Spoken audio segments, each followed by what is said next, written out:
قابل تحسین ہیں. آپ بھی اس حوالے سے شاباش کی مستحق ہے کہ آپ تسلسل کے ساتھ جب بھی مرکز کی طرف سے کوئی رہنما آتا ہے، علامہ عبدالرشید حجازی صاحب امیر مرکزی جمیعت اہل حدیث پنجاب وہ تشریف لائے اور آپ نے ان کے ساتھ ان کی قیادت میں بھرپور کردار ادا کیا. پھر ہماری جماعت کے چیف آرگنائزر علامہ ابتسام العزیز صاحب تشریف لائے. آپ نے ان کے ساتھ ان کی قیادت میں وہاں پہنچے. اس طرح آج پھر قیادت آپ کے پاس موجود ہے اور آپ کی حاضری دیکھ کر خوشی ہو رہی ہے کہ آپ اپنے ارکان کا، اپنی جماعت کے ورکروں کا تحفظ کے لیے اپنی جان پر بھی اگر کھیلنا پڑے تو آپ کھیلنے کے لیے تیار ہیں. ہم کہتے ہیں کہ ہماری امن کی جو چاک خواہش ہے اس کو کمزوری نہ سمجھے جائے. ہم اکثر یہ کہتے ہیں، پھر یہ بات سن رہے ہیں کہ ہم امن کے خواہ ہیں، امن چاہتے ہیں، لیکن امن وہاں ہوتا ہے جہاں دوسری طرف سے بھی امن کا یہ انداز. جب دشمن ہتھیار اٹھا لے اور قتل و غارت تک پہنچ جائے پھر اللہ تعالیٰ ہمیں بدلے کی اجازت دیتا ہے. لیکن ہم حکومت کے تحت رہتے ہیں اور ایک نظم کے تحت رہتے ہیں، تو ہمارا مسلک اور منہج یہ کہتا ہے کہ ہم اپنے قانون کو اپنے ہاتھ میں نہ لیں، وگرنہ لینے پہ آ جائیں تو یہ جتھا کسی کے روکنے سے رک بھی نہیں سکتا. لیکن ہم فصل طور پر یہ سمجھتے ہیں کہ قانون کو اپنے ہاتھ میں نہیں لینا چاہیے. لیکن یاد رکھیں، یہ خوشی کی بات ہے کہ قاتل جو ہے وہ ہمارے گرفتار ہو چکے ہیں، لیکن احتجاج لوگ پوچھتے ہیں جب قاتل گرفتار ہو تو آپ یہاں کیوں ہیں بیٹھے، کیوں آئے ہیں اور کیوں موجود ہیں. تو یاد رکھیں اب ہی تو کام شروع ہو رہا ہے، اب ہی تو اصل احتجاج کی اور اصل آپ کے نکلے کی اور اپنے ورکروں کے تحفظ کا اب ہی تو وقت ہے. ابھی ہم نے اس ایف آئی آر میں دہشت گردی کی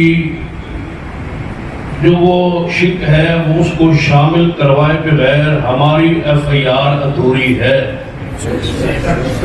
اس وقت تک ہم کسی صورت بھی مطمئن نہیں ہو سکتے.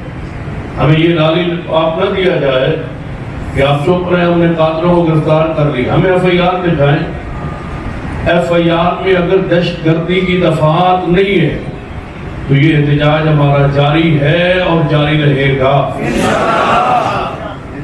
دہشت گردی کی دفعات ایف آئی آر میں شامل کی جائے، اس کے بعد ہم یہ سمجھیں گے کہ ہمارا پرچہ، ہماری ایف آئی آر مکمل ہوئی ہے. اس سے اگلا مرحلہ جو ہے وہ کیس لڑنے کا ہے. یاد رکھیں جذبات اپنی جگہ، محبت اپنی جگہ، لیکن ہمارا احتجاج اکثر گرفتاری تک رہتا ہے. اس کے بعد ہم اپنے گھروں میں پہنچ جاتے ہیں اور سو جاتے ہیں. اس کیس میں ہمارے ساتھ یہ پہلا ایک قصور میں واقع ہو چکا ہے. ہمیں کہا کہ آپ خاموش ہو جائیں، ہم نے قاتل گرفتار کر لیا. لیکن 8-9 مہینے کے بعد قاتل باہر آ گیا. تو یہ صورتحال اسی یہاں ہمیں دوبارہ دیکھنی نہ پڑے. ہم ان حالات سے گزر چکے ہیں.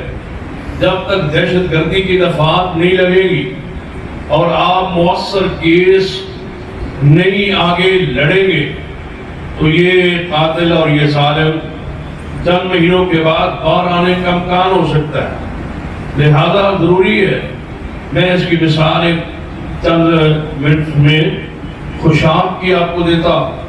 وہاں ایک شخص گرفتار ہوا اصحاب رسول کی گستاخی اور توہین میں، تو ہم نے احتجاج کا پروگرام بنایا، لیکن وہ گرفتار ہو چکا تھا۔ تو انتظامیہ کا جو مدعی تھا حکومت کا ASI، اس نے ایک بات کہی کہ آپ بجائے احتجاج کے، مجرم گرفتار ہو چکا ہے، سرکاری سرکار اس کی مدعی ہے، آپ بجائے احتجاج کے کیس میں تعاون کریں اور وکیل کرنے میں تعاون کریں، وکیل کھڑا کرنے میں تعاون کریں، یہ نہ ہو کہ سرکار کا وکیل جو ہے وہ کیس آپ کا کمزور کر دے۔ تو ہم نے ایسے ہی کیا، تو اللہ کے فضل سے پاکستان کی تاریخ میں یہ پہلا واقعہ ہے کہ اس مجرم کو 17 سال سزا ہو۔ اس نے سینہ صدیق عمر عثمان کی گستاخی اور توہین کی۔ تو ہمارے لیے آج بھی ہم انشاءاللہ اس کیس کو مضبوطی کے ساتھ لڑیں گے۔ مزید اعلان امیر محترم فرمائیں گے کہ ہم نے اس کیس کو آگے کیسے لڑنا ہے، لیکن جماعت جو چیز بنیادی طور پر مجھے سمجھ آ رہی ہے کہ اس کی پیروی اس پورے کیس کی جماعت کرے گی انشاءاللہ، اور وکالت وکیل کرنے میں، اخراجات معاملات میں ہم انشاءاللہ جماعت ہے، کوئی ہمیں پریشانی نہیں ہے۔ وکلاء کا ونگ بھی بنایا جا سکتا ہے، پورا ایک گروپ بنایا جا سکتا ہے، جماعت کے وکلاء موجود ہیں، ان کو اس پلیٹ فارم پہ اکٹھا کیا جا سکتا ہے، ان کی مفت میں نہیں، ان کی خدمت فیس ادا کی جا سکتی ہے۔ اس کے لیے مجھ سے پہلے مجھے محسوس ہوا ہے، کچھ حیائی صاحب نے بتلایا ہے، کچھ ساتھیوں نے تعاون کا بھی وعدہ کیا ہے، تو انشاءاللہ میرے سے جو لگے گا، میں اعلان نہیں کرتا کہ اتنے دوں گا، جو جماعت کہے گی اتنے دینے کے لیے تیار ہوں، اور ہم اس کیس کو لڑیں گے۔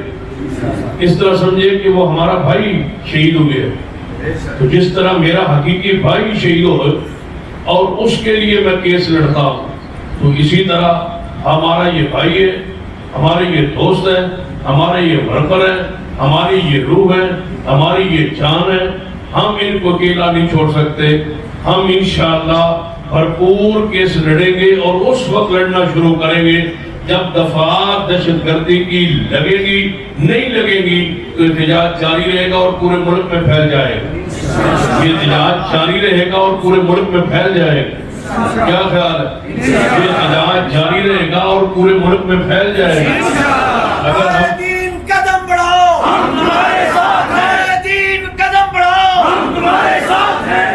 سنتے مسلک حق اہل حدیث زندہ باد، سنتے مسلک حق اہل حدیث زندہ باد، ہمارے اہل حدیث زندہ باد، اہل حدیث یوتھ فور ضلع فیصلہ زندہ باد۔ اور اگر دفعات نہیں لگ سکتی تو پھر اس FIR کو بھی رہنے دے اور ہمیں اجازت دے، ہم خود بدلہ لے لیں۔ اگر دہشت گردی کی دفعات نہیں لگ سکتی اور تم نہیں لگاتے تو پھر ہم اس FIR کو نہیں مانتے، ہم خود بدلہ لیں گے۔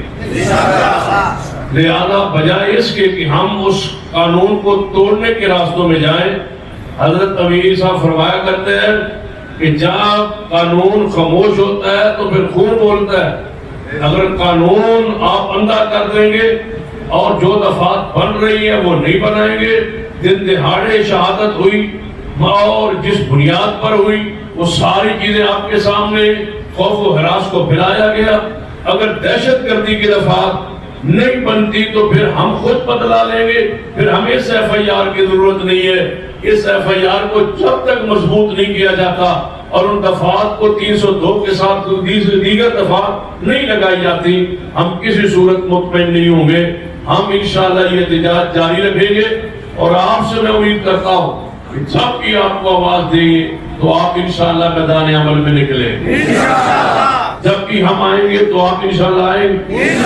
ہم انشاءاللہ اس تسلسل کو جاری رکھیں گے اور اس وقت تک آرام سے نہیں بیٹھیں گے جب تک دفعات نہیں لگ جاتی اور قاتل اپنے انجام تک نہیں پہنچ جاتے، ہمیں انصاف نہیں مل جاتا۔ اس وقت تک ہم چین سے نہیں بیٹھیں گے اور ورکروں سے کہیں گے جرأت کے ساتھ، ہمت کے ساتھ، دلائل کے ساتھ اپنے مسلک منہج کو بیان کریں. ہم انشاءاللہ آپ کے سامنے کھڑے ہیں. بجائے یہ نہیں ہے کہ یہ شہادت ہوئی ہے تو آپ ڈر جائیں، آپ ڈرے نہیں. شہادتیں ہم پیش کرنے والے ہیں، شہادتوں کے راہوں پر چلنے والے ہیں، شہادت کے لیے دعائیں کرنے والے ہیں. راستے میں کہہ رہے تھے ہم جو دینے پہ شہادت آئے تو مسجد نبی کے میں مسلح پہ دے دیتا ہے. کوئی ضروری نہیں ہے کہ میدان جہاد پہ جا کی شہادت نصیب ہوتی ہے. جب شہادت نصیب ہونے پہ آئے تو جوانوں کو ایک چوک و گلی کی شہادت بخش دی ہے. یا اللہ ہمیں بھی شہادت کی موت ہے. ہم تو یہ سمجھتے ہیں کہ ہم شاید گناہگار اس لائق نہیں ہے کہ ہمیں اللہ قبول نہیں کر رہا. اللہ سے دعا کرتے ہیں اللہ ہم سب کو شہادت کی موت دے دے. جو شہادت کی موت مانتے ہیں وہ شہادت سے ڈرا نہیں کرتے. لہذا اپنے مسلک مرج کو بیان کریں. انشاءاللہ یہ شہداء قیامت والے دن حوض کوثر سے مصطفیٰ کے آپ کو پانی پیئیں گے. یہی ہمارا راستہ ہے. شہادتیں اور پیش کرتے رہیں گے، مسلک کو بیان کرتے رہیں گے، جرأت کے ساتھ بیان کریں گے اور ہمت کے ساتھ بیان کریں گے اور دلائل کے ساتھ بیان کریں گے. اللہ تعالیٰ ہمیں اس عزم پر قائم رکھے اور اللہ ہمیں ہماری قربانیوں کو، ہمارے شہداء کی قربانیوں کو قبول فرمائے.